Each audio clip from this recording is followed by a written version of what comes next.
Hello everyone and welcome to A Service Dog's Partner. I am Annie and my co-host Sassy. Today we wanted to talk about puppy proofing your house. This is very important. Have you ever heard about baby proofing your house? Well, it's the same with doggy proofing. Basically, when you get a new dog, especially a puppy, basically treat it like you're baby proofing a house because it's pretty much the same thing. The difference is you don't really have to worry about those electrical outlets because a dog will not put stuff in there. They can't do that. But you do want to make sure that anything breakable is up high and pushed far enough back on the shelf that they're not going to fall over, because dogs do run into things and they will rub up against the walls because they're trying to itch themselves. The other things you want to watch out for is they will get in the trash. Dogs are scavengers. So they like to get into trash cans. One of the things we had to do was make sure that trash cans either had covers, like lids, or they were raised up high enough that they could not get into. As Sassy grew taller, we had to make sure the trash can was raised high enough that she couldn't get her head into it. That way it persuaded her from actually knocking it over. I know some people that have trash cans where it goes inside a cupboard and they pull it out and they have the trash in there. That works too. So trash is one of those that you want to make sure is not where they can get to accessibly, because they will go from, even if they're not eating it, they want to tear things apart. That is one thing that puppies do like to do, is they love to tear things apart. And it continues a lot of times. It will continue on into adulthood. Just like this one will occasionally, she still has occasional things where she wants to tear it apart, but not as much as when she was a puppy, thankfully. Anything with a food scent, like she loves chocolate, so candy wrappers are one of the things she loves to go after. And my dad is known for having Snickers, and he'll throw it in his little trash can next to his thing, or he'll put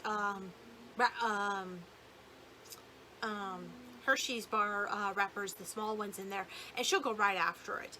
And so he's actually really bad at keeping his trash can up. She knows that it's down there, so she always goes by his side, and she's actually still learning to avoid that area, but she's getting better. Something else you want to keep in mind of is stuffed animals. Like I said, dogs, puppies in particular, love to destroy things. And if you have doggy toys that are looking like stuffed animals, then you want to make sure that your actual stuffed animals are in places that the dog will not mix up with their toys, because they can't tell the difference. A stuffed animal is a stuffed animal. I actually had our corgi, before I got Sassy, she actually got a hold of one of my stuffed animals and literally thought it was one of her toys. Luckily, I was able to repair it. But the point being is that she got to it and she did tear it apart. So you do want to make sure you keep your stuffed animals separate, especially if you have littles, because the puppy is not going to know that your little's favorite toy bear is not their favorite stuffed animal. So be very careful with that. The other thing you want to make sure, really making sure that all those terrible things, when I say terrible, I mean tearing apart things, are out of the way, and breakables are pushed up higher.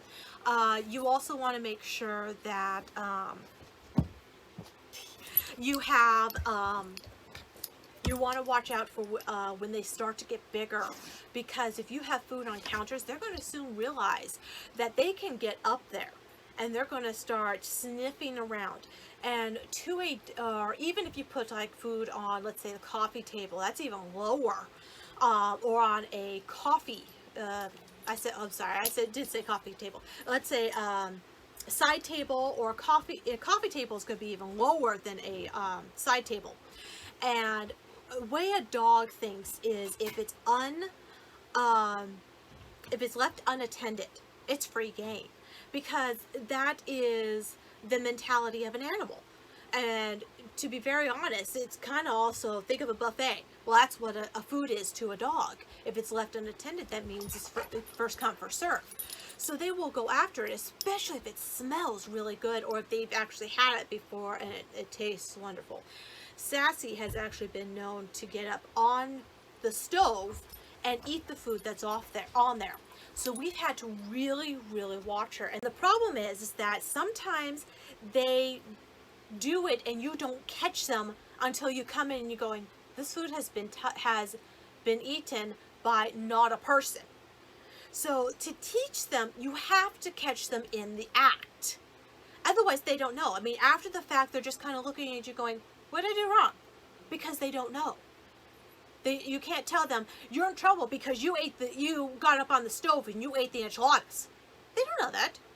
They don't understand words that way. You have to literally catch her on the stove attempting to eat the food. And you have to do it often enough that they begin to learn this. And it may be a lifelong, continual teaching them this. Especially if it is fresh out of the oven, because the scent is really strong then. Things that we have done is we push the food far away back, as far back against it as possible, so that it's not she'll lift her nose and smell, so if it's far back, it's less tempting. That's one of the things we do. Another thing we do is we'll turn the oven off and we'll just keep the food in the oven. So two things can happen with that. One, it can keep the food nice and warm, as long as we don't leave it in it too long, because then it dries, and it keeps it safe. Though if the oven is all the way off and it's nice and cool, then it just keeps the food warm in there and protected from the dog.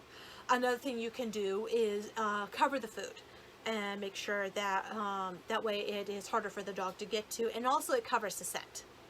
So I've heard a couple of different things that people have thought about doing. People will put a zap collar on the dog. That way, if they see the dog doing it, then they can zap them if they can't get to them soon enough. And it teaches the dog doing that. But again, you have to catch them doing it. I also heard another person do what she does is she put cayenne pepper on the edge of her counter and deterred her dog there too, especially since he normally would sniff around too, and it goes in his nose. I think my dog likes cayenne pepper because that did not work. So it's kind of, you got to kind of play around. Though if any of you have any suggestions, over here, of ideas of how to teach your dog not to go on the counters and deter them from eating the food that is on the counters, I'd love to hear it if you could put it in the comments. Sassy, sit down. Any help with that, that would be wonderful. So, but yes, puppy proofing your house is very important. If you don't want them in certain sections of the house, like when Sassy goes to bed, I don't want her to go any further than being in the hallway. So we put up a baby gate, and she knows that that way she knows she's not allowed to go there. She sees the gate, she goes, okay, that's as far as I'm allowed to go, and it's closed off. Some people, especially when they have puppies and they can't take the puppy with them, think about you have a service dog and the puppy's too young yet to actually start, you're training the puppy to be a service dog and it's too young to go with you somewhere. Well, a good place to put them is someplace where there's tile, so that if they have an accident, that's so much easier to clean up on than on carpet. So we when we got our puppy and we had to leave her at home, and I took Sassy with us, we actually had a long gate, and we blocked the kitchen, so she was in the kitchen. That way she had water, and we made sure we had her toys in there, she had a bed, and that way if she had any accidents, it was in there, and it was easier to clean up. And she did have a couple of accidents, and it was much easier to clean up. So baby gates are very, very helpful, especially if you have stairs. You want to keep the puppy upstairs, you want to keep the puppy from going up the stairs without supervision, then gates are very helpful with that. Think of having a baby. You don't want the baby to go up and down the stairs unless you're helping them, because it's very dangerous. The same is true when you have a puppy.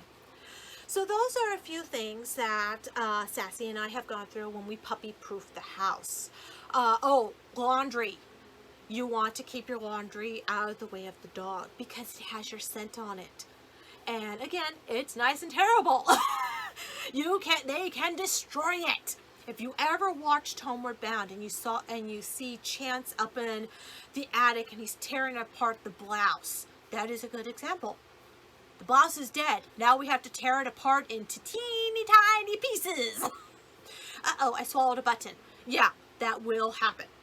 So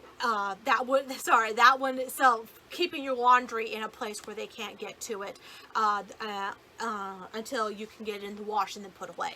So, good girl. So those are a few tricks of puppy proofing your house, and just making the transition and the teaching of what is right and what is wrong to your dog a little bit easier in the early years when you are training them. It'll make it a lot easier when as they get older. It's going to be tedious, and there's going to be a lot of repetition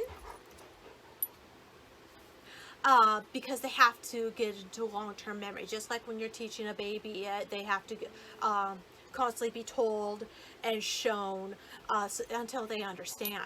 It's just part of learning, and you just need to be patient. So if any of you have any ideas that you'd like to share, I'd love to hear them in the comments. And until then, Sassy and I will see you next time. If you liked our video,